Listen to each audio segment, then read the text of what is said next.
News. Good morning, Brad. Good morning, McGraw. All right, so a couple of interesting stories the last couple of days about crime fighting that you wanted to touch on, and one of them was this. Now we're seeing a number of DNA used to sort of capture these bad guys from cold cases. What are your thoughts as you watch this? Well, I mean, it's an interesting development that you're taking crime scene DNA, profiling it, then putting it into public genealogy databases and running them through to see if you can find partial matches, because that's what you're looking for. Unless the bad guy himself is in there, you're going to at least find relatives of the bad guy. And that's what's happened. That happened in the Golden State serial killer case from a few weeks ago.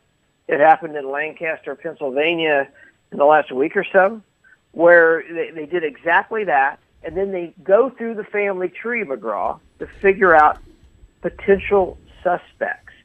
When they narrow it down, you're still not there yet. You now have to collect that person's DNA, which they've done it in the two cases I just described through discarded DNA, a dropped coffee cup, chewing gum, something that has your saliva on it.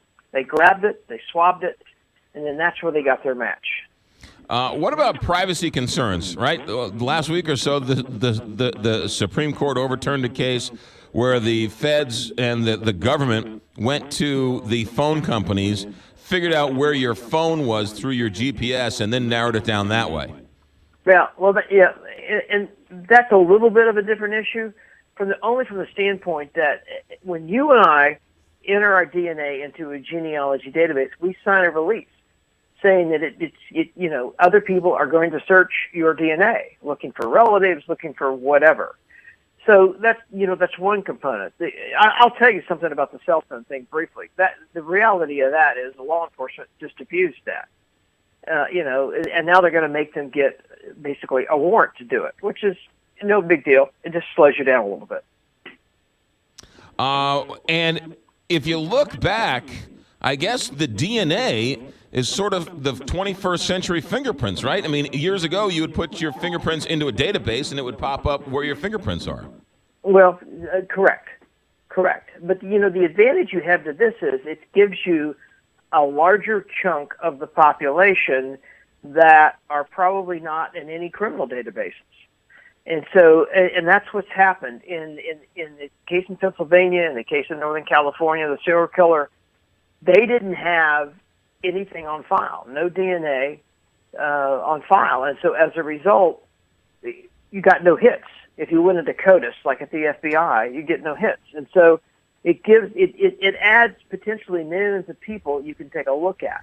Now, obviously, keep in mind, McGraw, that these are companies that hold this. So maybe you went into Ancestry instead of one of these other databases. Well, you're only plugging into that database. Now, I suppose you could search every one of them if you had the money. What about, like, old cold cases like John Benet Ramsey? I mean, I'm assuming now every law enforcement community in the country is going to start doing this. Well, the answer is they'd like to. But you got two things going on here, manpower and money. It isn't cheap sometimes to do this. You got to get a private lab many times to get the finessed DNA profile you need to adequately use it in these genealogy databases. Then you have to have the manpower to run down the leads. I mean, you could spend a lot of money, and the problem is a lot of cold cases don't get solved because they don't have the manpower or the money to work on them. Brad Garrett, ABC News crime and terrorism analyst and our G-Man. Thanks, Brad. Have a good day. Good stuff. Take care, McGraw.